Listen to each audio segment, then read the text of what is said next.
Este programa tem o patrocínio do BPI, o Banco para a Agricultura.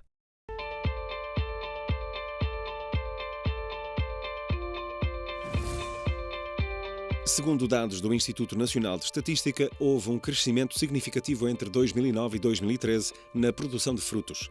As culturas permanentes de pequenos frutos tiveram um aumento de 175%. Já os frutos de casca rija, como nozes, amêndoas ou avelãs, cresceram quase 22%. Os viveiristas de espécies fruteiras não tinham como responder a esta procura de mercado e as plantas que enchem os pomares portugueses são importadas.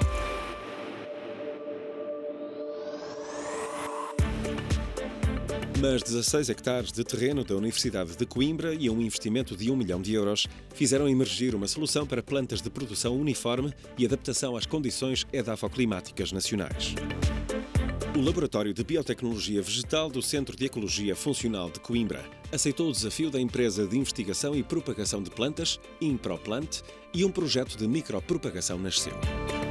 O projeto tem mais duas vertentes. Uma delas é fazer cruzamentos entre árvores, entre materiais diferentes, de maneira a selecionar plantas que tenham características mais interessantes. Mas também um dos problemas que os viveiristas tinham e têm é de muitas vezes terem que ir comprar material ao estrangeiro, porque nós não temos material, variedades que sejam certificadas, a não ser numa outra espécie. E, portanto, a ideia era também aproveitar variedades tradicionais portuguesas e começar a propagar essas variedades. Escolher a espécie e a planta que demonstra maior sucesso é um dos segredos para bons resultados no pomar. Como se faz essa seleção? É feita visualmente, todos nós andamos no campo todos os dias e há sempre uma ou outra situação que nos chama a atenção. Muitas vezes acontece de uma seleção já feita previamente pelos nossos antepassados, os avós, os pais, os tios, por aí fora, que têm muito mais experiência do que nós, e até dos próprios fruticultores, que identificam no seu pomar uma planta que se destaca por uma ou outra razão de todas as outras que têm no pomar.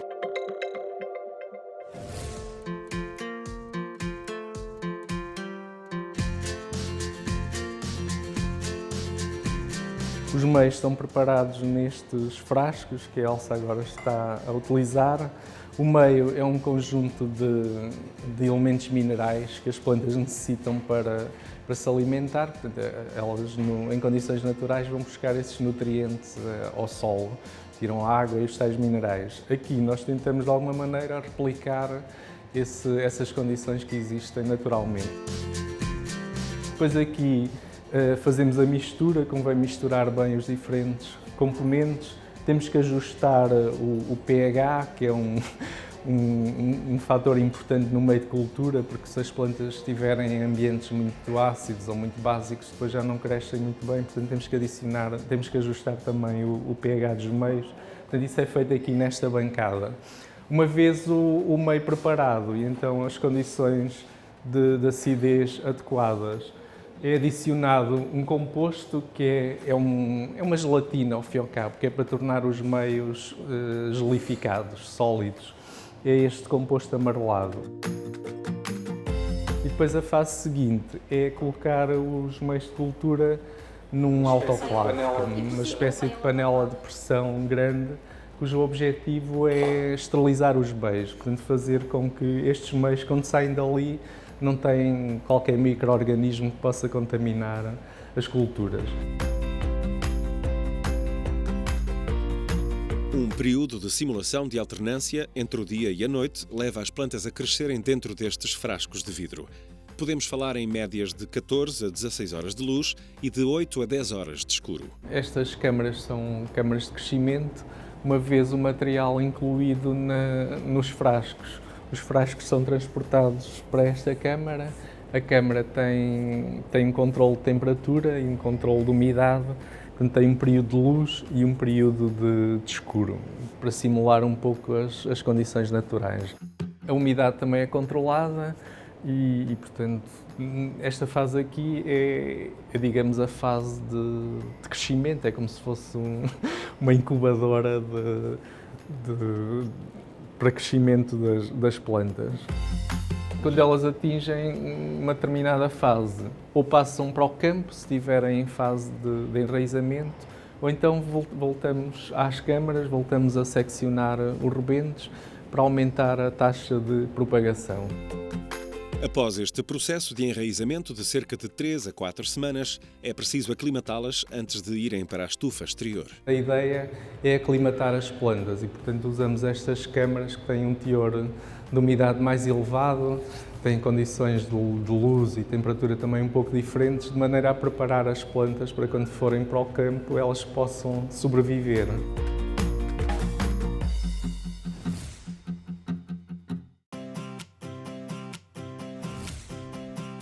No processo de cultura in vitro, mais do que o crescimento das plantas, importa a taxa de propagação.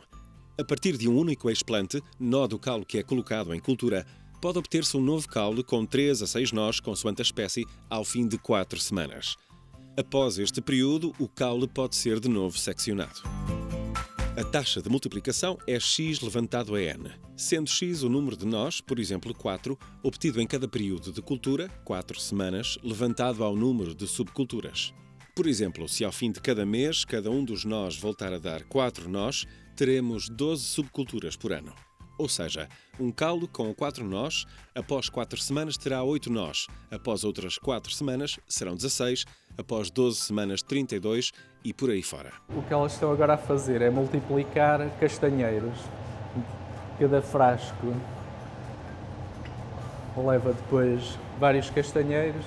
Aqui já estamos numa fase de enraizamento, ou seja, nesta fase aqui, se repararem, as plantas não são propriamente plantas porque não têm raiz, só têm a parte aérea. Se nós transferirmos isto para o campo, as plantas não conseguem sobreviver. Este meio de cultura é um meio que vai induzir a formação de raízes nestes rebentos. Será o sítio certo onde se deve cortar para poder... Normalmente um pouco abaixo da zona de inserção da folha e um pouco acima, e convém também cortar a folha. Não sei se a câmara consegue captar, mas na zona em que a folha se insere no caule, há um meristema. É esse meristema que vai desenvolver e dar origem a um novo rebento. É nisto que se baseia aquilo que se chama a micropropagação. É utilizar estes pequenos segmentos das plantas, colocar nos meios, eles voltam a crescer e depois, em determinada altura, é preciso enraizá-los quando queremos transferir as plantas para o campo. Podemos ver que ao longo do rebento há várias folhas. Aquilo que a Ana agora vai fazer é cortar o rebento em secções. Todas são aproveitadas. Cada uma daquelas secções é inoculada de novo num frasco. Cada frasco destes pode levar um número considerável, 15, 20. Portanto, cada uma daquelas secções, ao fim do mês, dá um rebento igual àquele.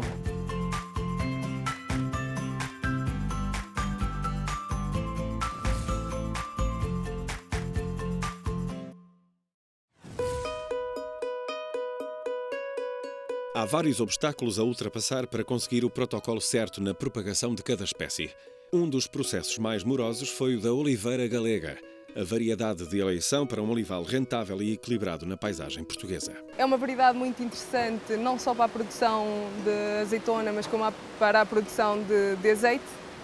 E é muito interessante também por outro motivo, menos positivo, que é a dificuldade que existe em propagar esta variedade. A oliveira galega é difícil propagar através dos métodos convencionais, de sementeira nem pensar, a estacaria muito difícil. Então o nosso primeiro passo foi conseguir propagá-la de alguma forma e encontrarmos a solução na micropropagação. É uma variedade muito interessante, mas tem um problema grave no campo. Qual é que é o problema? Essencialmente as safras e contra-safras da produção. E depois tem outro problema que é a adaptação desta variedade à colheita. É uma variedade que é com um porte muito grande. O nosso primeiro passo será tentar adaptar esta variedade de uma forma mais ananicante para que seja possível a colheita mecânica e torná-la numa variedade mais competitiva com os olivais espanhóis, que são aqueles que estão mais instalados no nosso país, e desta forma avançar com uma produção mais intensiva, porque de facto as características deste azeite são bastante superiores aos demais. e isto é transversal a todas as espécies, desde o olival às pomoides e às peronoides, ou seja, maçãs, peras, pêssegos, por aí fora, porque nós temos que permitir que os gomos florais e frutíferos se mantenham na planta. Os frutíferos são aqueles que vão produzir o fruto, os florais produzem as flores, não é? Portanto, eles vão se transformar em fruto numa fase mais posterior. Portanto, temos que garantir que eles ficam na planta para que no ano seguinte tenhamos produção. Os protocolos que definem o tipo de hormonas a aplicar a cada espécie para promover enraizamento ou crescimento da divisão celular no meristema, os chamados nós onde o crescimento da planta ocorre, são distintos de planta para planta. Variedades diferentes respondem de maneiras completamente diferentes. A gente às vezes vai ler um protocolo que já foi desenvolvido para, sei lá, para castanheiro, por exemplo, mas foi desenvolvido para uma variedade muito particular. Quando nós queremos aplicar isso a uma outra variedade de castanheiro, por vezes as coisas não funcionam tão bem e às vezes temos surpresas um bocado desagradáveis. Por exemplo, a Elsa estava-me a dizer que nestes castanheiros, muitas vezes, quando se muda o meio para a fase de enraizamento, eles acabam por perder as folhas, mas depois voltam rapidamente a formar as folhas de novo. E nós ainda não percebemos muito bem porque é que isso acontece. É sempre um processo em que a gente tem que adaptar as condições a cada planta, mesmo às vezes sendo variedades muito parecidas. Deixamos mais uma dica para o agricultor ter o sucesso esperado no seu pomar. Comprar plantas que garantam uma uniformização na colheita é um requisito, mas há mais detalhes a ter em conta. Começa tudo pelo transporte da planta até ao campo, onde vai ser instalada essa plantação. Temos que assegurar que as plantas não estão sujeitas a temperaturas demasiadamente elevadas ou demasiadamente baixas, que não apanham ventos para não desidratarem. Quando vão para o sol, temos que assegurar que a preparação do terreno foi feita previamente e não com muitos dias de antecedência, deve ser feita um dia ou dois antes da instalação. A instalação deve ser feita logo precedida de uma rega eficaz para assegurarmos que todo o processo de desenvolvimento é feito com sucesso.